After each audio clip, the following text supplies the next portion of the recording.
गांव के एक कोने में बसा था हरिपुर, जहां की एक साधारण सी लड़की गौरी अपने माता पिता के साथ रहती थी।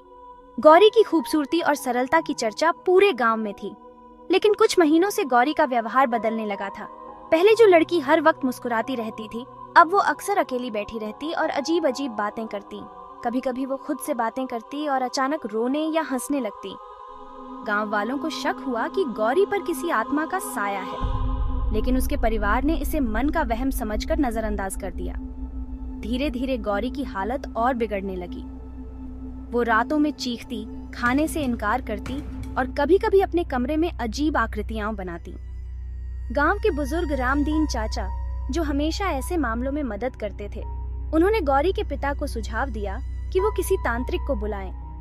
पहले तो परिवार झिझका, लेकिन गौरी की हालत बिगड़ती देख उन्होंने मजबूर होकर रामदीन चाचा की बात मानी। रामदीन चाचा ने पास के जंगल में रहने वाले एक प्रसिद्ध तांत्रिक बाबा कालीचरण को बुलाया। बाबा के आने की खबर पूरे गांव में फैल गई और सभी जानना चाहते थे कि आखिर गौरी को क्या हो गया है। बाबा ने आते ही गौरी को देखा और कहा, यह लड़की किसी आत्मा के प्रभाव में है, लेकिन यह आत्मा सिर्फ बुरी नहीं है, इसमें एक पुराना राज छिपा है।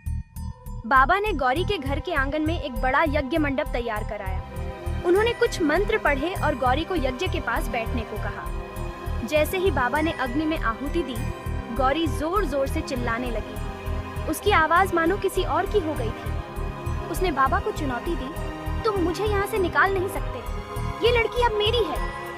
बाबा ने अपना ध्यान बनाए रखा और गौरी से आत्मा का सच पूछा।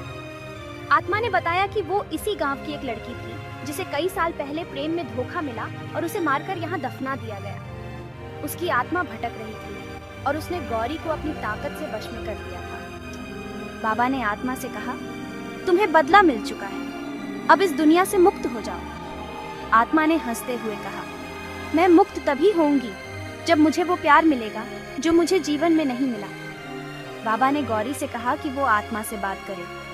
गौरी ने अपनी हिम्मत जुटाई और आत्मा से कहा, तुम्हारा दर्द समझ सकती हूँ, लेकिन ये तुम्हारी दुनिया नहीं है।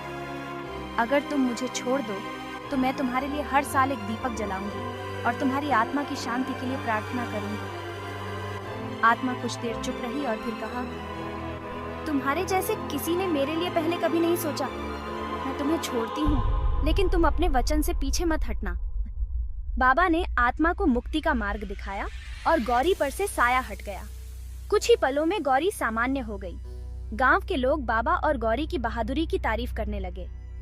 उस दिन के बाद गौरी हर साल आत्मा की शांति के लिए दीप जलाती और पूरे गांव में ये कहानी एक मिसाल बन गई कि कैसे हिम्मत और दया से सबसे बड़े खतरों का सामना किया जा सकता है।